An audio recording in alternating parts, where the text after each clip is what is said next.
Hello students, welcome to maths class. देखिए BSc third year maths में हम जो पढ़ रहे थे अभी वो हम पढ़ रहे थे नेल्सन नियम, मतलब कि रिंग के थ्योरम्स कर रहे थे। तो थ्योरम नंबर हमारे पास जो है सेकंड वो हम कर रहे हैं, और फर्स्ट हमने की थी प्रॉपर्टीज। ठीक है, प्रॉपर्टीज जो है वो फर्स्ट थ्योरम वाली वो बहुत काम की है, वो आगे बनने वाले हर थ्योरम में काम आएगी।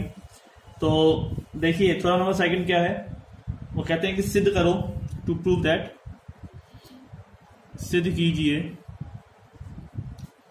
कि एक इकाई सहित क्रम विनिमय वलय R पूर्णांकीय प्रांत है।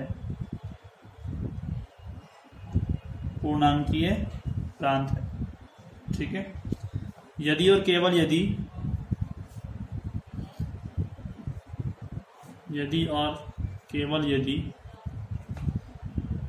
a is not equal to 0, then A B बराबर ए सी, तो बी बराबर सी होना चाहिए। ठीक है, then all of A B C belongs to R.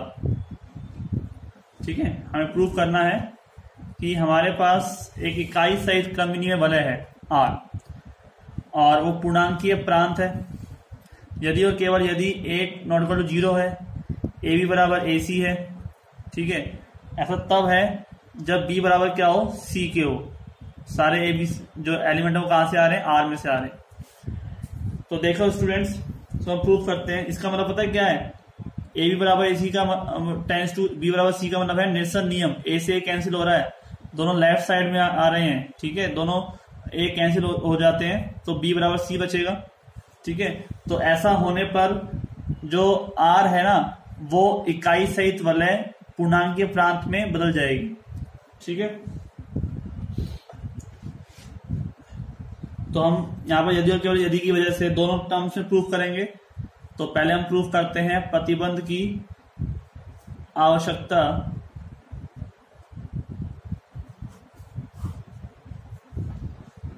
ठीक है, नेसेसरी कंडीशन क्या होगी हमारे पास, वो हम देख लेते हैं। तो देखते हैं, माना कि R शून्य भाजक रहित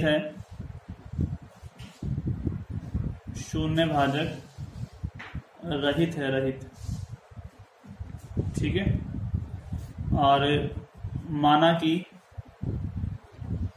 A B C belongs to R। इस प्रकार है कि जो R है वो शून्य भाजक रहित है, और ए बी सी जो है बिलोंग्स टू R। इस प्रकार है कि A डॉट बी बराबर A डॉट सी। ठीक है, A डॉट बी बराबर A डॉट सी, जहां पर A नॉट इक्वल टू 0 है। देन A डॉट बी बराबर A डॉट सी जो है, उसमें हम क्या करना है, हमें B बराबर सी लेके आना है। तो हम क्या करना चाहते हैं कि हमारे पास दोनों तरफ हमने ऐड कर दिया माइनस के A डॉट सी को। ठीक है, यहाँ पे हमने कर दिया A dot C plus minus में A डॉट सी को ऐड कर दिया, राइट। तो ये हो गया A dot B plus A dot minus C बराबर 0।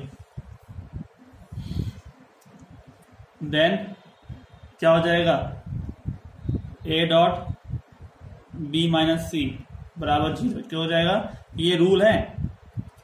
देखो ये रूल है हमारे पास, और ये रूल मैं आपको समझा देता हूं अच्छे से कि रूल क्या है। देखो दोनों तरफ डॉट है।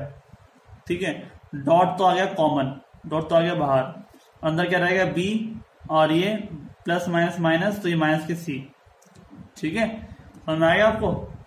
तो ये ए डॉट सी और प्लस माइनस के डॉट सी तो कैंसिल हो जाएंगे, तो क्या हो जाएगा 0, और ये दोनों पैक होकर क्या बन जाएंगे, ए डॉट बी माइनस सी बराबर 0। ठीक है स्टूडेंट्स, समझ में आया। ये जो टर्म है आपके पास क्लियर हुई। तो इस तरह से हमारे पास जब ए डॉट बी माइनस सी बराबर 0 है और आर जो है वो शून्य भाजक रहित है, ठीक है, शून्य भाजक रहित है। इसका मतलब क्या है कि शून्य भाजक रहित है तो ए डॉट बी माइनस सी अगर 0 के बराबर होगा तो ना तो ए 0 के बराबर है और ना ही बी माइनस सी 0 के बराबर है, ठीक है। ऐसा हो सकता है क्या? नहीं, दोनों में से कोई ना कोई एक शून्य बराबर होगा, क्योंकि वो शून्य भाजक रहित है ना। और दोनों 0 बराबर नहीं हो और डॉट 0 बराबर हो जाए तो शून्य भाजक सहित हो जाएगा। तो हमारे पास A is not equal to 0, इसलिए हम क्या रखेंगे कि B minus C equal to 0, अर्थात दैट्स मीन बी बराबर सी, ठीक है। इसका मतलब क्या हुआ कि आर में वाम निरसन नियम सत्य है,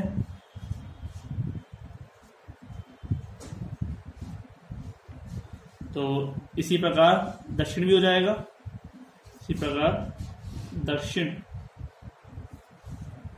नियम निरसन नियम सत्य होगा।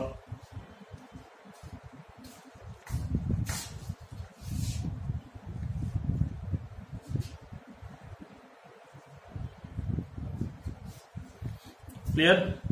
कोई दिक्कत नहीं। असल जो है इनवर्स पार्ट यानी कि प्रतिबंध की पर्याप्तता उसको हम प्रूव करते हैं, ठीक है। तो प्रतिबंध की पर्याप्तता के लिए हमारे पास क्या है, जैसे इसका उल्टा लेके चलना है, ठीक है। यानी कि हम ऐसा प्रूव करना चाहते हैं कि अगर ए डॉट बी बराबर सी यानी कि बी बराबर सी हो जाता है तब इसमें ये निरसन नियम लागू जो है होगा, यानी कि शून्य भाजक रहित होंगे, ठीक है। तो प्रतिबंध की पर्याप्तता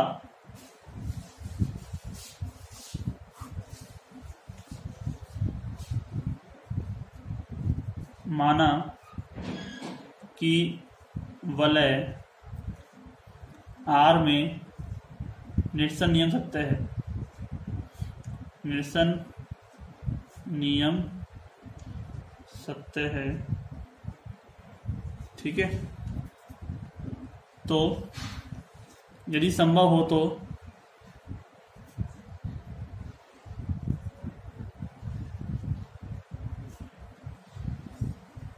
माना ए और बी बिलोंग्स टू आर, ठीक है, जहां A not equal to 0, B is not equal to 0, ठीक है, तथा ए डॉट बी बराबर 0। क्लियर? हम से कहते हैं कि माना कि आर जो है मतलब आर में निरसन नियम सत्य होता है तो हमारे पास संभव हो तो माना कि A B belongs to R, जहां A not equal to 0, B not equal to 0, then A dot B बराबर 0, ठीक। सत्य निरसन नियम सत्य हो रहे हैं तो हमारे पास उसका जो ये नियम किसका होता है, शून्य भाजक रहित का, ठीक है, शून्य भाजक सहित का। और ऐसा हम उल्टा मान चल रहे हैं, हमें क्या प्रूव करना है, शून्य भाजक रहित प्रूव करना है, ठीक है। हम कह रहे हैं कि निरसन नियम लागू है कि शून्य भाजक सहित है, लेकिन हम इसको उल्टा प्रूव करेंगे कि दोनों में से कोई ना कोई एक 0 होगा तभी जाके ये 0 बनेगा, वरना दोनों नॉट इक्वल टू 0 हो तब भी 0 बन जाए, ऐसा पॉसिबल नहीं है। तो हम माना कि ए डॉट अब क्या हो जाएगा, ए डॉट 0 बराबर 0, ठीक है, ए डॉट 0 बराबर 0 होता। तो 1 व 2 से देखो आप क्या क्या प्रूफ हो सकता है, 1 व 2 से। तो हमारे पास देखिए आप ए डॉट बी बराबर 0 है और ए डॉट 0 बराबर 0 है, तो दोनों तरफ 0 आ रहे हैं। इसका मतलब क्या हो गया, ए डॉट 0 बी को मैं ए डॉट 0 से कर सकता हूँ बराबर, ये भी 0 बराबर है, ये भी 0 के बराबर है, तो ए डॉट बी बराबर क्या हो सकता है, ए डॉट 0 हो सकता है ना। तो इसका मतलब बताओ क्या हुआ, ए से कैंसिल, निरसन नियम सत्य है, ए से कैंसिल हो जाएगा, क्या बन जाएगा, बी बराबर 0, ए से कैंसिल, देन बी बराबर 0 हो गया। हम यहाँ पे क्या मान रहे थे कि B is not equal to 0, तो इसका मतलब क्या है, गलत है, जो कि विरोधाभास है, जो कि विरोधाभास है। और आर शून्य भाजक रहित है। क्लियर? जो आर है और शून्य भाजक रहित होगा, ये हम यहाँ पर आपको बता दें। क्लियर? तो इस तरह से थ्योरम प्रूफ हुई हमारे पास। मतलब आज शून्य भाजक रहित है तो से नियम लागू होंगे, जैसे नियम लागू होंगे तो आज शून्य भाजक रहित होगा, ये बात हम आपको बता दें। ठीक है, आगे चलते हैं नेक्स्ट थ्योरम के पास, और वो थ्योरम हमारे पास थ्योरम नंबर 4। ठीक है, तो देखिए, तो 4 से अच्छा हम थ्योरम नंबर 6 करते हैं, 4 हम बाद में करेंगे। 6 थ्योरम हमारे पास इम्पोर्टेंट है, और इसमें आप देखिए 22 थ्योरम भी करेंगे हम, 3rd 4th 5th भी। सिद्ध कीजिए कि प्रत्येक, अब क्षेत्र की बात आ रही है, क्षेत्र एक पूर्णांकीय प्रांत है, एक पूर्णांकीय प्रांत है, परंतु इसका विलोम सत्य होना सत्य नहीं है। विलोम सत्य हो यह आवश्यक नहीं है।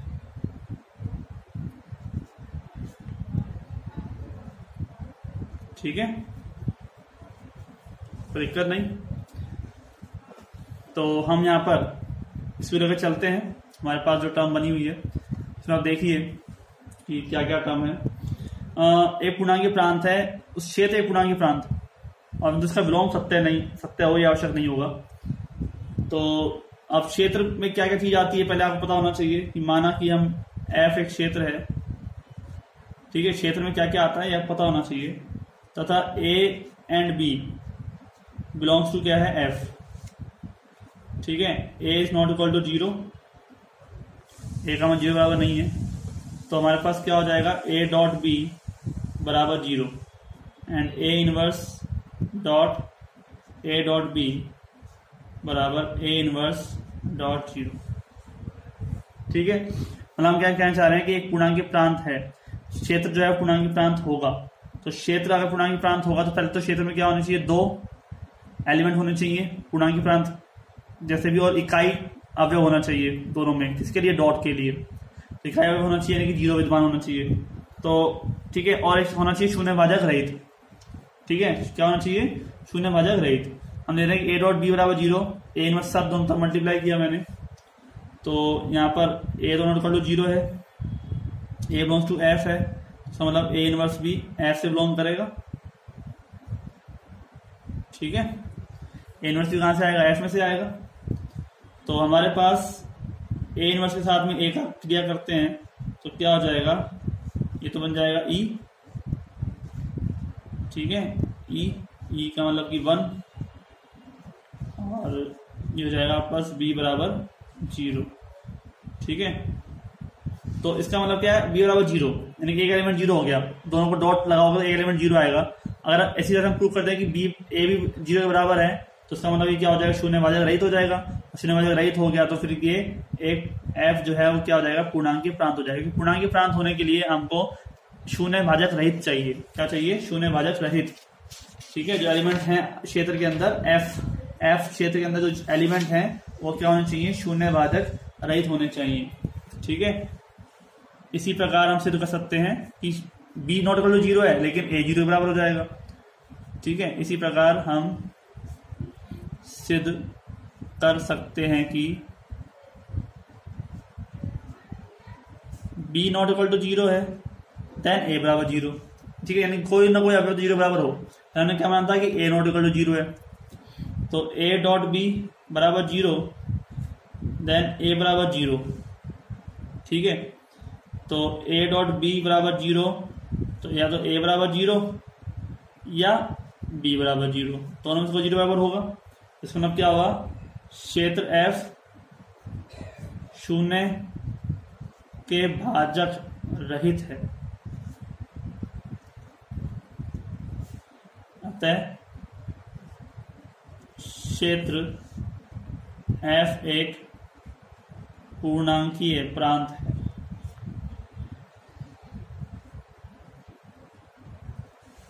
ठीक है, तो एफ क्या है, एक पूर्णांकीय प्रांत है और एफ शून्य भाजक रहित है। ठीक, अब यहाँ तो प्रूफ हो गया। जैसे हम हमने लिखा इस प्रकार सिद्ध कर सकते हैं। तो सिद्ध करने के लिए भी आपके पास वही चीज है, हमने पहले प्रूफ किया था।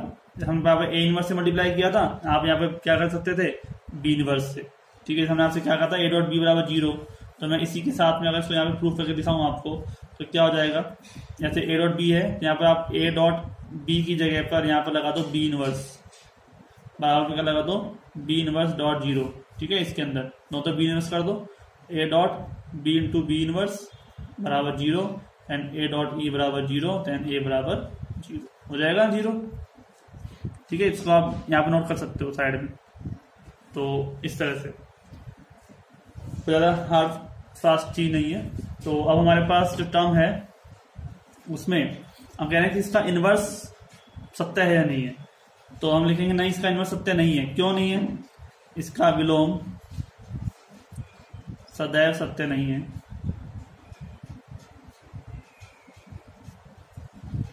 क्यों नहीं होता, क्योंकि पूर्णांकों के जो वलय है हमारे पास, देखो हम एग्जाम्पल से बताएंगे आपको। पूर्णांकों का जो वलय है Z plus dot, Z plus और डॉट एक ऐसा वलय है जो पूर्णांकीय प्रांत तो है लेकिन क्षेत्र नहीं है। जो पूर्णांकीय प्रांत है तो है, परंतु इसका प्रत्येक अशून्य अवयव, अशून्य अवयव प्रतिलोमी नहीं होता। ठीक है, क्योंकि क्षेत्र के लिए हमें क्या चाहिए होता है, क्षेत्र के लिए हमें चाहिए होता है, आप पीछे वाली वीडियोस में देखना, उसमें क्षेत्र के लिए हमें चाहिए होता है गुणात्मक प्रतिलोम। प्रत्येक अवयव का गुणात्मक प्रतिलोम चाहिए होता है। ठीक है, प्रत्येक अवयव का हमें यहाँ पर गुणात्मक प्रतिलोम चाहिए, प्रतिलोम इसके लिए क्षेत्र के लिए चाहिए। और क्षेत्र जैसे जेड प्लस डॉट में क्या है कि 1, ठीक है, जैसे मान लो 0 है, 1 है और 0 है और -0 है, तो 0 के लिए प्रतिलोम अवयव कहाँ होगा इसके अंदर। ठीक है, 0 क्या प्रतिलोम क्या होता है, इन्फिनिटी। जैसे डॉट के लिए लगाएं तो यहाँ पर होता है इन्फिनिटी, तो इन्फिनिटी इसमें हम विद्यमान नहीं मानते इसको। ठीक है, तो हम 1 और -1 के अलावा के अतिरिक्त किसी भी अशून्य अवयव का प्रतिलोम नहीं होता जेड में, नहीं होता। ठीक है, नहीं होता ना, क्यों, क्योंकि आप देखो 3 का प्रतिलोम क्या है, प्लस के लिए बताओ 3 में क्या जोड़ूं कि मुझे तो गुणा था प्रतिलोम, 3 में क्या गुणा करूं कि मुझे 1 मिल जाए, 1/3 से करूंगा और 1/3 जो है वो जेड में बिलोंग नहीं करता। जब इसका प्रतिलोम विद्यमान नहीं होगा तो इसका मतलब वो क्षेत्र नहीं बनेगा। ठीक है, तो इसलिए पूर्णांकीय प्रांत जो है वो क्षेत्र बन जाए जरूरी नहीं है, लेकिन क्षेत्र जो वो पूर्णांकीय प्रांत बनेगा ही बनेगा, ये हमेशा पॉसिबल है। ठीक है स्टूडेंट्स, तो मिलते हैं नेक्स्ट लेक्चर में। समझ में आ गया होगा आपको इस चीज से, इनवर्सिटी वाली बात। ठीक है, और एग्जाम्पल के लिए आप इसको याद रख सकते हो, अच्छा एग्जाम्पल है। ठीक है, तो आज के लिए इतना ही। नेक्स्ट लेक्चर में और अच्छे थ्योरम्स लेंगे इंपॉर्टेंट, ये भी सब थ्योरम इंपॉर्टेंट है क्योंकि ये अकेला चैप्टर है इस यूनिट का। ठीक है, तो थैंक यू।